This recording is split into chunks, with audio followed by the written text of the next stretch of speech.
Друзі, всім привіт! Хочу представити вашій увазі ось таке чудо.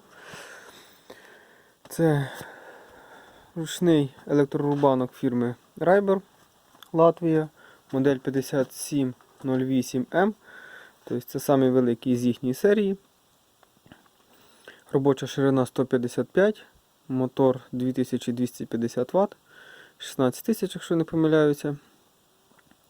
Потужність нього.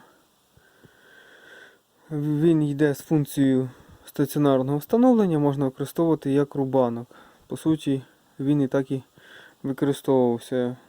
Я трошки тут подоробляв, поудовжував столи, пробував по-різному зробити для себе різні варіанти по настроюванні і регулюванні цих столів. Ось, і зроблена кнопка пуску поставлена.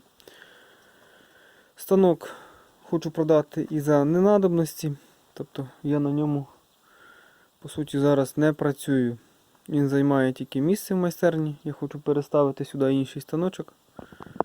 Ось, освободити місце там. Станок в більшості працював з сосною, на ньому виготовлялися вулики. Це основний напрямок був, для чого він і взятий. Ось.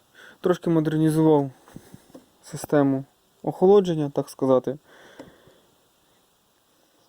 Зі станків є проблема трошки з нагріванням ремнів, всі це знають. Ось. Проблема вирішена була, по-перше, заміною підшипників, тому що китайські підшипники, які тут стоять, вони не розраховані на це все. Вони, по-перше, вилетіли швидко. Тому були замінені на фірму СКФ. Швеція робить це доволі хороші підшипники. Бралися як для себе. Тобто кошти на це не жалілися. Плюс вал з ножами теж тут були замінені підшипники. Вже заразом, як все розбиралося, ось теж стоять хороші підшипники. Зробив такий кожух. Тобто мотор звідти з тої сторони затягує повітря, видуває в цю сторону, додатково дообдуває ремень і заодно видуває сюди у вихідний отвір для стружки. Ну так сказати, збільшивши трошки потік. Ось. Зробив з цієї сторони кожух. Я коли знімав відео. Зробив з цієї сторони кожух і ставиться коліно каналізаційне. Плюс ще одне там, я вже зробив таке з відкриванням, теж як коліно вже з дерева, щоб скидалося в тумбочку. По факту, якщо працюється таким великим об'ємом, тобто якщо треба прогнати більше, ніж таку одну-дві дошки, то краще це все розібрати і на сторону, хай воно викидає, тому що сосну він знімає дуже мілко, тут все-таки 16 тисяч оборотів. Ось, і він дає длінні, тоненькі, скажімо, макарони. На відміну від того китайського мого, який дає крупну стружку. Тобто, ось така стружка. В того стружка дуже довга. Цей рідко, звісно, теж може видати довгу, але в основному це ось така стружка. Цей видає саме сосну довгу. Бо там ясінь чи дуб я на ньому проганяв, то вони йдуть дрібненькі, проблем немає. А сосна трошки йде крупна і буває підзабивається, бо тут вихід невеликий, там всього 3 на 5 см, що десь такий розмір, і то він ще й під кутом. Він там не чисто прямокутний, а він там ще вибраний. Ось. І тому коли працюю з великим, працював з великим об'ємом матеріалу, то я просто знімав коліно і викидав це все на сторону, щоб воно менше підзабивалося. До станка треба подивитися, є ще десь запасні ножі. Ось їх треба тільки заточити, вони двохсторонні. Тут стоїть ніж замінений, гострий. Ось. Там ножі точилися всього декілька разів. Відправляв я на заточку. По напрацюванню, він напрацював десь від 10 до 12 кубічних метрів, там плюс-мінус, може трошки більше. Я 100% зараз цю дані не піднімлю. По суті, він пропрацював більше року, так скажімо, активного використання його, потім він менше використовувався. Ось, а з минулої осені він практично не використовується. Я декілька разів там для себе робив, поки ножі там на заточці були на тому станкові, то я тут для себе там проганяв невелику дошку.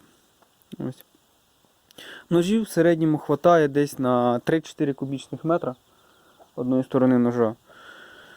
В залежності, наскільки буде у вас чиста дошка, наскільки вона буде без пилу, пісочка і тому подобне. Тому що вроді дивишся на дошку, вона чиста, але все ж таки будівельна, то вона там практично вся йде з піском, акуратно, і ніхто її не ріжить. Стоїть вона на складах, теж непонятно як, бо столярна дошка, до неї трошки більш якісніше стараються відноситися. Її нарізають, в камері сушать.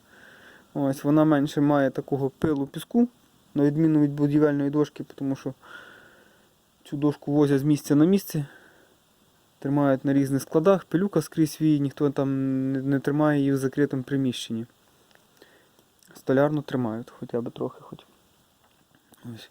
Тому тут вже залежить від того, наскільки буде чистим сама порода, ну, самий матеріал, з яким працюєте, тут вже і наскільки хватить вам ножів. По відправці, по суті, він розбирається. Тут основна плита, на якій він стоїть, закріплений, тобто цей упор, по суті, знявся. І паралельний упор теж знімається.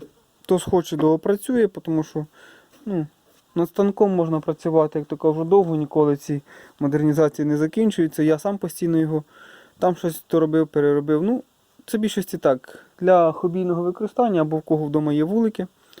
Хтось там собі тримає пасіку і хоче для себе робити вулики, щоб зекономити. Можна без проблем працювати на ньому і виготовляти вулики. Ось.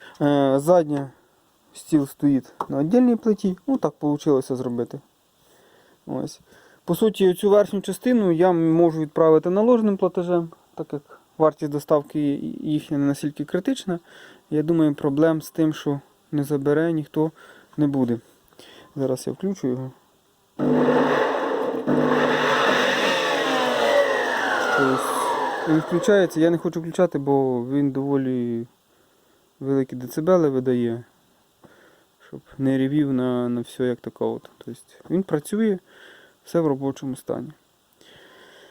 Нижню тумбу, якщо хтось захоче, то тільки по предоплаті або може під'їхати сам забрати. Я знаходжуся в Вінницькій області, Муровно-Кролевецький район.